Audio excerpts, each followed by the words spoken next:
Welcome to Francis Reads the Bible. Today I'm moving on to Exodus chapter 12, which is about the Passover. So I think it's like the longest chapter in Exodus, I think, so far. So God spoke to Moses and Aaron in Egypt. This month will be the first month of the year for you.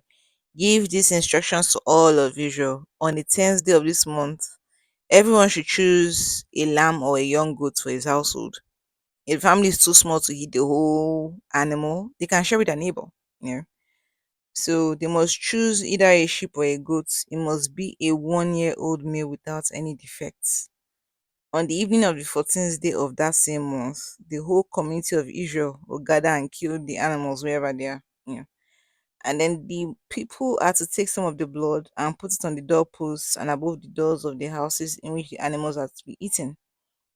That night, they are meant to roast the whole meat, everything with bitter herbs and with bread made without yeast. There's no raw, you can't eat the meat raw or boiled. It has to be roasted completely.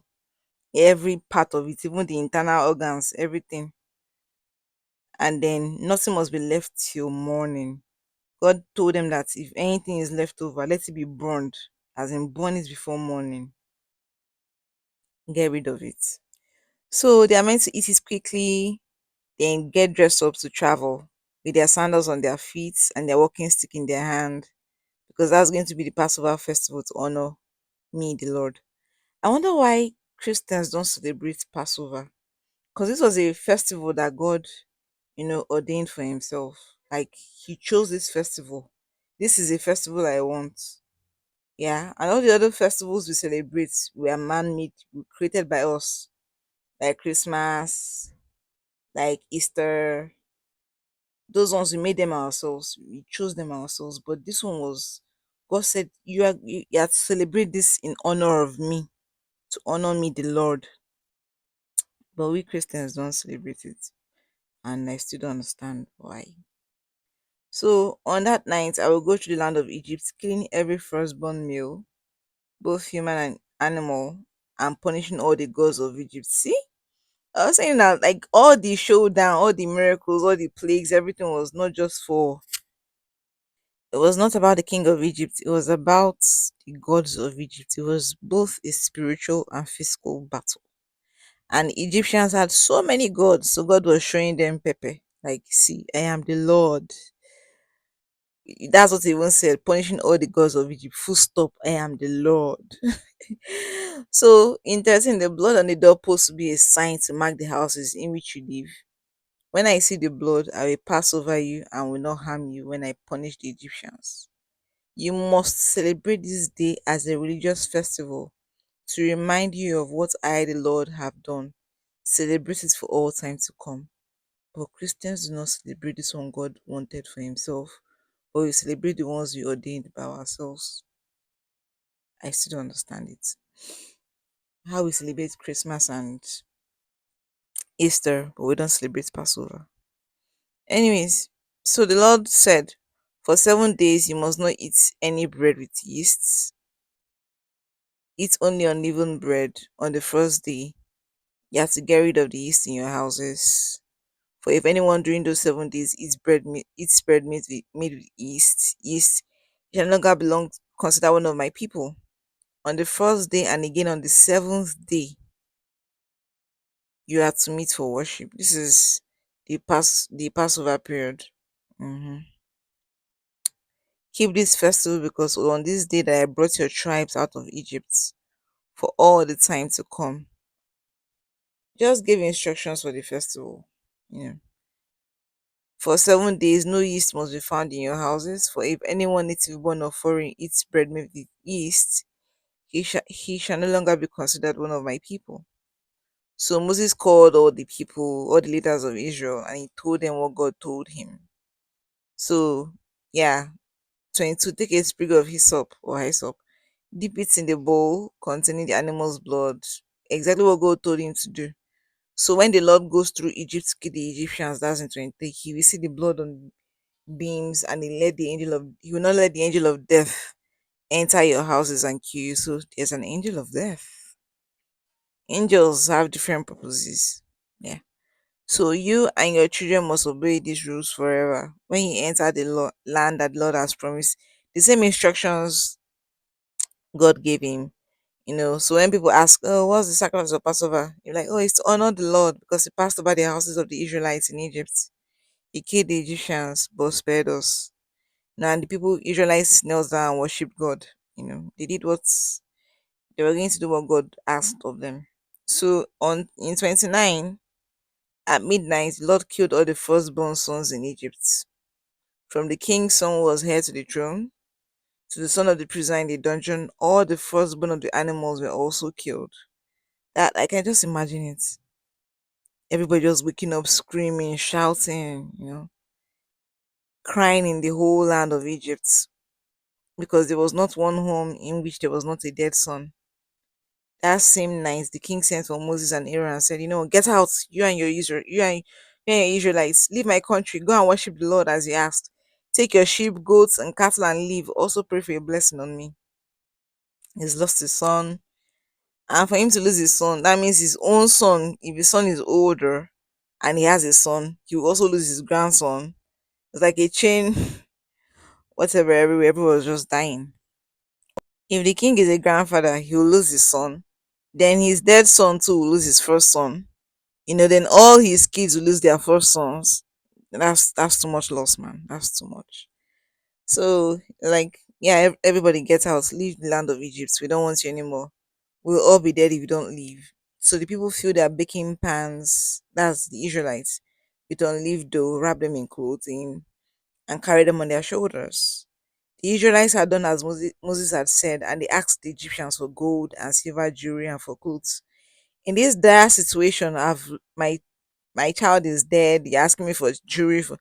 I respect like your God is almighty. Please take it. I don't want anything to happen to me. Take all the gold. They will give them everything they want, everything they have. So the Lord made the Egyptians respect the people and give them what they asked for. That's all the jewelry, silver, gold, clothes. In this way, the Israelites carried away the wealth of the Egyptians. Because then all the jewelry and whatnot were either made of gold, silver, and whatnot. So the Israelites took them. Yeah, noting points for those who say Christians should not wear earrings, necklaces, etc. God told the children of Israel to ask the people of Egypt for their jewelry, gold and silver, and go with it. So the Israelites set out on foot from Ramses for Sukkoth. There were about 600,000 men, not counting women and children. You know the amazing thing is, when they went to the land of Egypt, they were just 20 men. And this is like 430 years later, and they've grown to 600,000 men. From 20 men plus Joseph 21 and whatnot to 600,000 in 430 years, not counting women and children, just the men in the family of Jacob. Wow. Just wow. So the Israelites had lived in Egypt, I'm going to 40, for 430 years. On the day the 430 years ended, all the tribes of the lost people left Egypt. It was a night when the Lord kept watch to bring them out of Egypt. This same night is dedicated to the Lord for all time to come, as a night when Israelites must keep watch, like a vigil.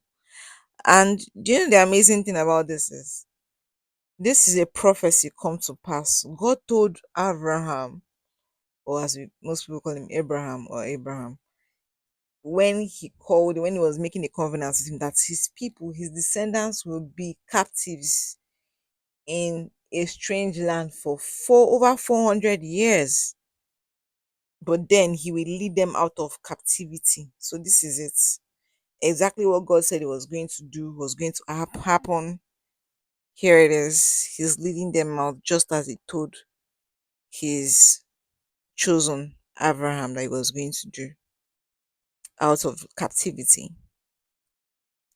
The Lord said to Moses and Aaron, "These are the Passover regulations. No foreigner shall eat the Passover meal, but any slave that you have bought may eat it if you circumcise him first." No temporary resident or hard worker, as in nobody, foreigner, stranger, slave, whoever it is, can eat that Passover meal unless they are circumcised.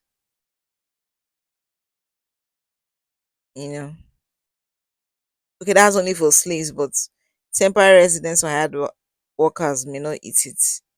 Then no uncircumcised man may eat it. If a foreigner settles, you must first circumcise all the males of his household. Exactly. Everybody, be it a foreigner, temporary, whoever it is, a slave, before they can eat that Passover meal, they must all be circumcised, you know. But I think a lot of Christians do circumcise their sons. I don't know about other parts of the world, but people do in Nigeria. Some days after the child is born, they take the child to the hospital for circumcision. So yes, people do that in Nigeria as Christians, not Jews. But if you're keeping this one, why are we not keeping the Passover that God asked for? Yeah, I'm just pondering. So when this person, stranger or foreigner, circumcises himself and his whole household, he is then to be treated like a native born Israelite or Israelite and may join in the festival. The same regulations apply to native born Israelites and to foreigners who settle among you. So Moses relayed this to the Israelites, and all the Israelites obeyed and did what the Lord had commanded Moses and Aaron. On that day, the Lord brought the Israelite tribes out of Egypt. It's been 430 years since Joseph brought his people, his father and his brothers, into the land of Egypt. Wow. What one thing I've learned from this is when God says a word, He will keep it, no matter how long you think. No matter how long you think it's taking or it will take. God is not a man that he should lie. If he has said it, he's going to do it. So I think that's what I've learned from this. And then God sees the future, he knows the beginning and the end. Imagine what he told Abraham, and then it's happening 430 years later. Sorry, not way more than that, but you get what I'm saying. Like when Jacob went in 430 years from, God gave him the exact time, over 400 years. This is going to happen, that's going to happen. And it happened exactly as God said it was going to happen, you know, exactly, because God sees the beginning, He sees the end, He knows everything, is omniscient, omnipotent, and all that. So that's what I'm taking away from this. But like I said, I still wonder why Christians don't celebrate Passover. Like this was a festival God wanted for Himself to honor Him. As always, these are my thoughts, and this is Francis Reads the Bible. God bless you, and goodbye.